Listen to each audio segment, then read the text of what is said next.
Jimmy. Jimmy. Jim James, son! Welcome back to another episode of the Jimmy Jim Jims channel. I am your host, Jimmy Jim Jims, and today, to feed the monkey on my back, to feed the Corolla addiction that I have, I purchased this 1994 Toyota Corolla for $850. This is actually a one-owner car. The title even proves it. It is an original title, original issue Texas title from 1995. This car is in pretty good shape for the price I paid. I found it sitting in an old man's backyard.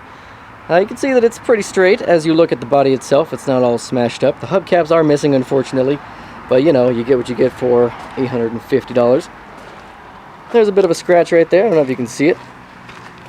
There it is. And you've got stuff like the little trim peeling, but it's an old school Toyota, so that's just something that's going to happen. It is the DX model, so it's got power everything. A little bit of paint peel right there. Body's pretty straight on this side as well, which is rare. It does have a little bit of a dent, a little bit of a kringle in the door, but that's okay.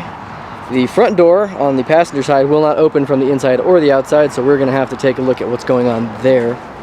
Let's pop inside and see what we got going on. The back seats are pretty nice, actually. I'm surprised. Door panels are all right. It's got power locks, power windows there. That's nice. I like power windows. You can see the inside is complete for the most part.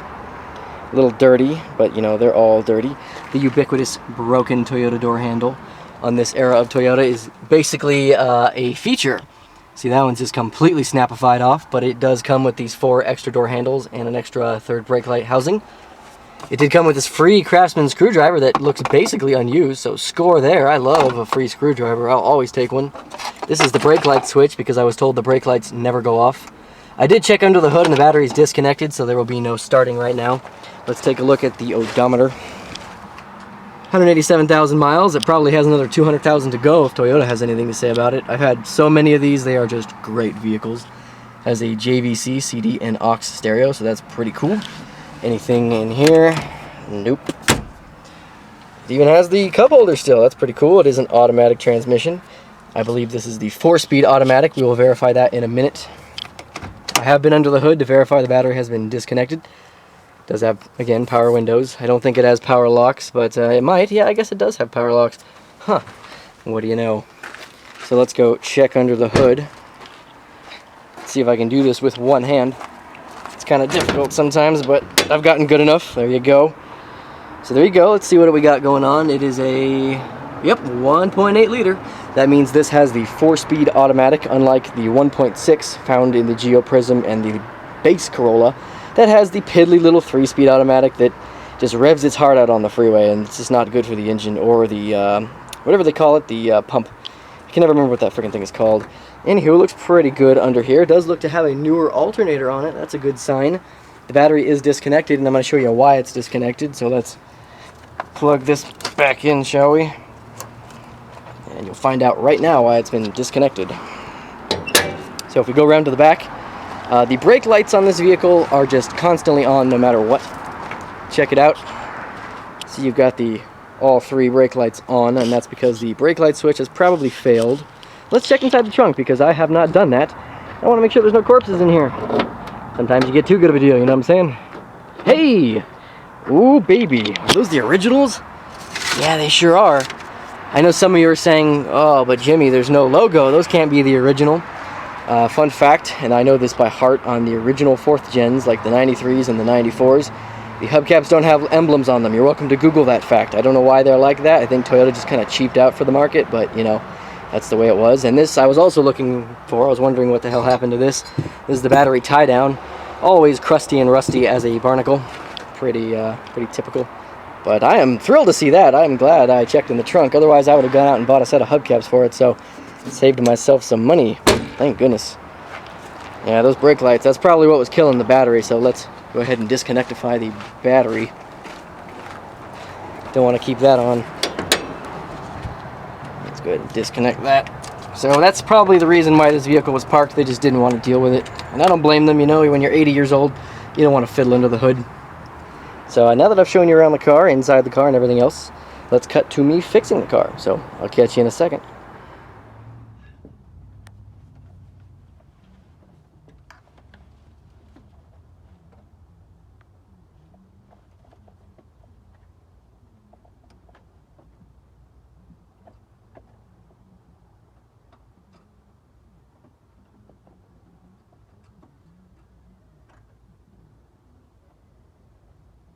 boy.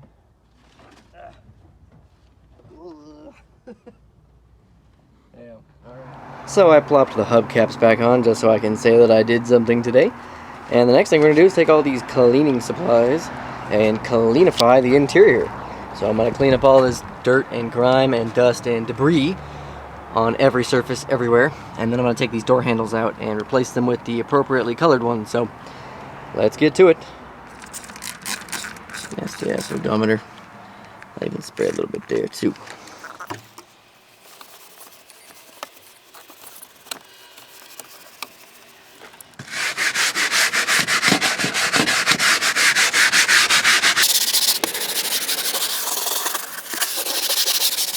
So we got that door handle replaced in a couple of minutes. Now we're working on this wretched, nasty looking thing. So we can get the screwdriver in there and take the screw off. Well, there it went. Somewhere down there, I'm sure. I can just... There you go. Now I need two hands for this, so give me a second. So I had to use two hands, but there you go. I've got the new door handle in. The next thing I had to do was come over here to this locking mechanism and break it off. You can see how that one is normally. This one had to be broken because the door was for some reason permanently locked. It would not open from the inside or the outside. So I took a pair of needle nose pliers and pulled up as hard as I could, and now the door opens. Before it would not open no matter what. So we've got that little problem sorted, and the very next problem we have to do is here under the hood. You can see I have the battery reconnected on the car. However, if you try to start the car, it makes this horrifying screeching noise coming from the belts. What's going on with the belts? Well, it looks like somebody has replaced both of the belts rather recently. You can see they're actually pretty good looking belts, along with the alternator, but they didn't adjust them properly, so I'm gonna have to take this wheel off, this front tire here, and go down there and adjust the power steering pump and also the alternator. Now, to adjust the power steering pump, you have to take this bolt and unloosen it, and you also have to go underneath the pump and loosen the pivot bolt, which can only be done with removing the wheel, unfortunately. Since I'm already in the wheel, I'm going to be greasing the brake calipers and checking out the pads, seeing if they need any kind of work. But for now, we're just going to be doing some belt work, because when this thing starts, it sounds awful. In fact, why don't I give you a little bit of a show real quick. Another thing you can probably see is that I vacuumed the inside of it, so it's not filthy anymore. Before, it was completely covered in dirt, which was awful. Just awful. So let's go ahead and put the key in the ignition. See all the lights come on.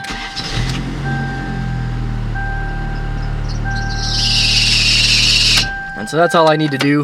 You know, you can hear that the belts sound horrific. So that's one issue. At least it starts up no problem. This thing has absolutely no issue starting. And it runs really good. So that's a good thing. But those belts, not a good thing. I've driven many a Corolla, and once they age, they start to make this noise because people don't know how to adjust the belts. So let's do it. So we have the wheel off now. I was able to get the lower bolt loosened. That way I could get to the power steering pump. It's kind of hard to shove you down in there, but it's right about up in there. It's right around there. Okay, just take my word for it. I'm also looking at the belts and everything else while I'm down in here. The brakes are making a squealing noise, and that's because there is no brake pad left. I don't know if you can see that, but there's just no brake pad left. I mean, just none. So we're gonna have to order a set of brake pads. Isn't that typical? Struts are looking okay. The vehicle does not appear to leak major oil. Has a little bit of weepage here and there, but it's not terrible. Overall, this is a pretty good car. I mean, even look at the tires on it. It's pretty impressive for $850. I was expecting basically a wreck. Now the next thing I got to do is come forth to this alternator. Right here there's an adjustment bolt, and I'm gonna have to sort of screw that in farther to get this belt tightened and lined up, because right now the belts are very wobbly. You can sort of grab them by hand and twist them. So let's move on to that. So I got those belts adjusted, and wouldn't you know it made it worse. It turns out that the power steering to water pump belt is just pooched. Like, it has some really deep grooves in it, and it's not fixable, obviously. So I went down to O'Reilly's and said, hey, I need some belts. They said, well, it might get here tomorrow and it'll be $30 and blah blah blah. So you know, I said never mind, just give me the brake pads, and I left. Went down to the street, literally 1 mile down the street, to Advance Auto. Not only did they have the belt in stock, but it was $11.99. So that doesn't tell you O'Reilly's, then I don't know what does. Anywho, we got to get back down here and put the belts back. You can see that they are just sort of all off at the moment. This thing is really, really clean and under there. It even has a new starter, if you can see it right up in there. I'm pretty impressed. So after we get these belts on and everything tightened down, I'm going to do these pads. We're doing a repair-a-palooza right now. I didn't intend to do this much work at the moment, but we have about an hour and a half to finish this. So tick-tock, I better hurry up. All right, the belts are all back on. Let's start her up and see if it sounds any different. I sure hope so.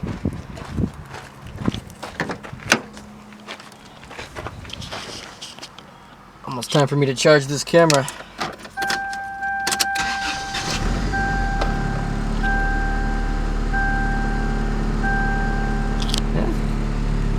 Yep, before you would turn the steering wheel and it would just shriek in terror. No check engine lights. Got a brake light because I have the emergency brake on currently. Got a seatbelt light because my seatbelt's off, and got a door light because the door is open, but no lights other than that. She runs real good, actually. Even the stereo works, and the air conditioning I found out earlier. I was thrilled about that. I couldn't even believe the air conditioning still worked. So my $850 Corolla is shaping up nicely, and I am one happy bugaboo. I guess the next thing we'll move on to is the brakes, since I'm already out here and I have the brake pads in my hand. So let's get working. The word for today is gone. G-O-N-E, as in the brake pads are gone. There ain't no brake pad left. Let's take all these little pinnies off. I just gotta get the flathead for this. There you go. Let's try this one as well so we don't hide ourselves. Alright, makes one, makes two. Put these in a place where you know you're gonna find them again. Let's take a look at these brake pads. Wow. What brake pad? That's the question. Wow. So it's a good thing we got new pads because this thing desperately needed it. There are the nice new meaty pads in place. I put these little pins back in. I need to pull the caliper slide pins out and lubricate them, and I also went ahead and pushed this flat, the caliper piston with a C-clamp over here. So now all I got to do is, like I said, lubricate these caliper slide pins with some brake grease, and we'll be on our way. Well, that's both sides finished. Man, I'm out of breath, but you know, I just got done with surgery, like I said, so I'm gonna be out of breath for a while. But hopefully the brakes work a lot better now. I'm gonna have to work on changing this brake fluid too, because it looks a little murky. I think I'll go ahead and put this cap back on for now and put some pressure back in the brakes. And the only thing I think I have to move on to right now, since I finally unlocked that side door and a few other things like the belts, I think I need to put that third brake light housing back in. So let's try that.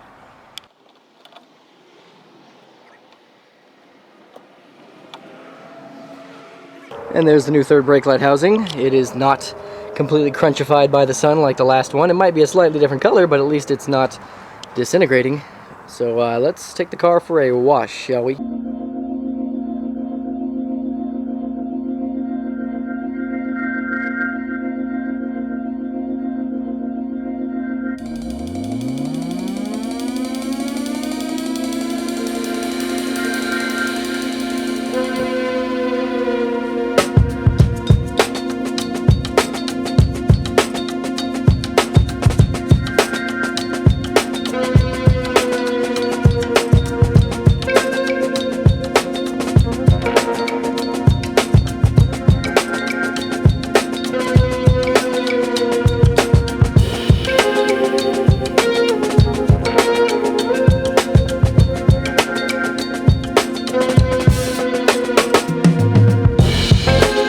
Once I washed the car and cleaned it out to where I could actually sit in it without feeling filthy, I took it down to the local state inspectors and it passed with flying colors. As you can see, they've issued me a 2022 registration sticker for October of next year, and they even gave me some new license plates. So this thing had no argument. It passed immediately because it's considered a classic automobile in this state, so it just needed a visual inspection. Upon my inspection, I actually didn't find anything particularly wrong with the car. In fact, it doesn't even leak oil. The only thing that I really saw that was kind of annoying is when you first start the car, it kind of shakes a little bit. And this is very common on this generation of Corollas. The motor mounts, specifically the passenger side motor mount, starts to go bad. And when you first start the car, everything just kind of vibrates in unison, like all the plastic and the dashboard. And it's just kind of annoying. But as you can see, I've registered the car in my name, so I will not be selling this car. It will be mine. When it gets to the point where I'm frustrated with it, I'll simply replace the motor mounts, or maybe all of them, I don't know. But right now we have a new project to focus on, so my attention is shifting from here to there. And as you can see, ooh, another Toyota. Man, I just can't get enough. I love me a Toyota. So before we end this video, I guess I will take you guys on a test drive so you can see what I mean. So let's go. Well, I lied. We're not going to take it on a test drive just yet. The vibrations did get quite annoying after about a week. And I went to the junkyard and found a couple of motor mounts. This one is from a 1.6 liter, and I do happen to notice this mount looks different. But I think it'll be just fine. I think this mount actually attaches to this thing right here. So I think we're okay so far. I also got the front mount and the rear mount, which I will not be filming because I just want to do this all in one go. And I did not get this mount because this one is the granddaddy pain in the ass. If you've ever done one of these mounts on a Corolla, oof, you got to come up from underneath with like a 22-inch extension, and it's just too much right now. But as I said, I did get this one. The mount is quite nice. It's not cracked or anything. So let's throw this in. I did manage to get the old mount out. I have a jack placed under the engine. You can see the handle sticking out right there. And the old mount honestly doesn't look too bad. It does have cracking in it. Mostly has cracking underneath the mount. Kind of hard to see with the sun glare, but I don't even know what kind of mount this is. I can't tell if it's a genuine Toyota mount or not. I do see a part number on the bottom there, so I'll Google that. But this mount does look better. And it wasn't as hard as I would have expected, so somebody's definitely replaced this before. And if it was a genuine Toyota mount, it would say it on the bottom. So I'm going to go inside and Google and see what kind of mount this is. I have determined that this is a genuine Toyota mount, but as you can see around this right here, it's cracking. It's cracked up along the top too, so when you move this, it moves a lot more than it should. So now what we're going to do is come over here. We have the new mount, and I use the term new loosely. The new mount in, and I'm going to jack the car up, and you're going to watch this mount go up and in. See that? And yes, we have a piece of wood on the oil pan. We're not just haphazardly jacking things up. Don't worry. See, now it's flush, and I can get the nut up under here, back where it belongs. So there is the new motor mount in place. I even put this little wire back that was holding in the windshield wiper fluid bottle. So let's take the keys and see how she's doing. I really hope this fixes the problem. On most Corollas of this age, if your Corolla violently shakes, it's because of the passenger side motor mount, because that's the main one. Ready?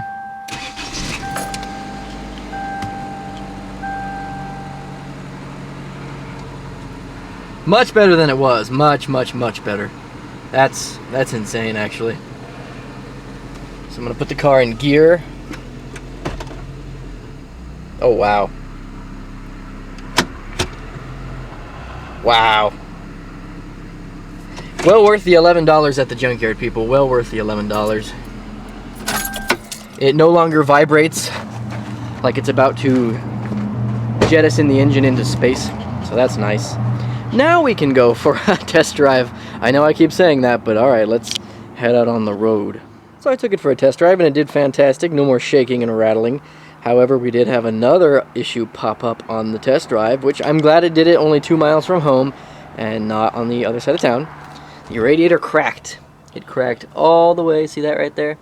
All the way across. So when you press on it, you can see it starts leaking the coolant, which is fine. I appreciate it doing it near my house and not on the other side of town. So I'm going to go order a radiator now, and I'm also going to order a thermostat, which lives under here in the Corolla, because when you do a radiator, you should always do a thermostat if you don't know the history. So first we drain the coolant, which looks fantastic. Somebody must have just changed the coolant on this car. And while we wait for this, I will come up here and start disconnecting things. I'm going to disconnect this first, and then I will loosen this and start to loosen the fan so I can slide the radiator up and out, along with these two 10mm bolts. So I quickly took everything that I could out of the way. The cooling fan is right there. Pretty easy to get out. I did scrape my arm up a little bit, go figure. You can see that transmission cooler line number 1 and number 2 has been disconnected, along with the lower radiator hose. And there's the cooling fan plug. So the next step is to just slide this out.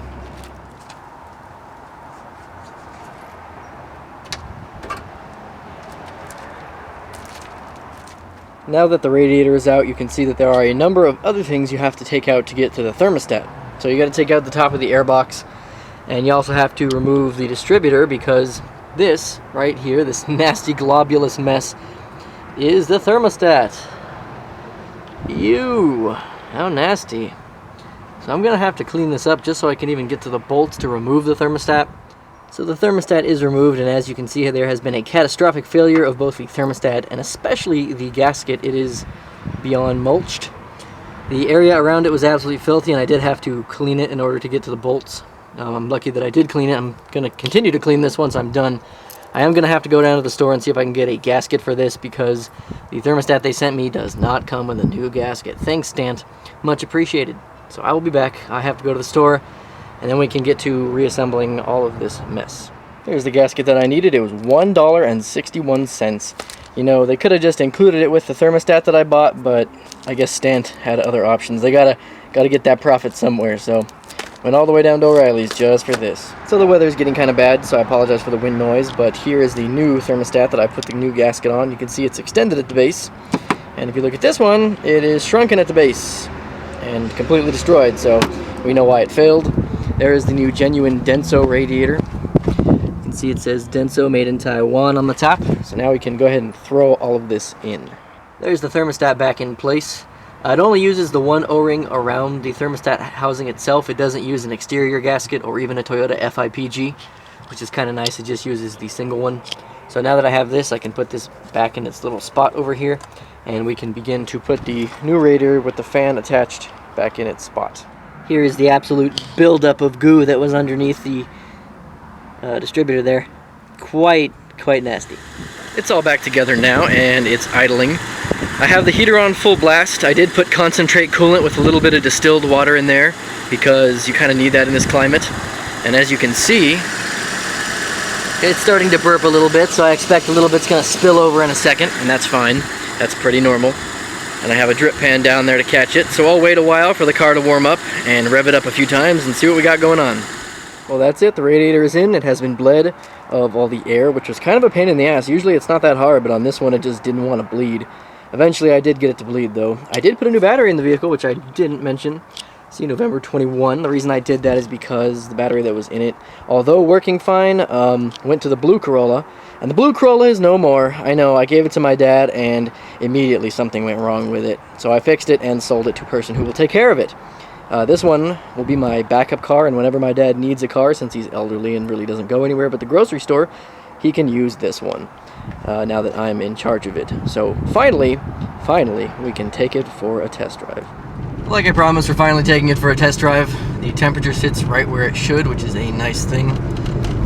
It doesn't really rattle anymore like it used to. Some of the plastic still kind of rattles because it's a almost 30-year-old Toyota. It does definitely need sway bar end links. I don't know if you can kind of hear it, but when you drive around, you hear a lot of like clacking from the front end. So I am going to have to come back and do these sway bar end links, but for now the car drives absolutely fine, and I really don't think that it needs any more work than it already has on it. Maybe I'll do a part 2, maybe I won't. It took me a month just to get to this part. You can see I put a little bit of miles on it since our last part of the video. But that's because I've been doing a lot of work, so I don't really have the time. A lot of repairs, not a lot of selling going on. The car market's just lost its mind right now, so it's going to be a while before I can get anything good to show you. Most of it's junk that is overpriced. So it looks like this is going to be the end of our video. Thank you guys for watching, and I will catch you in the next one.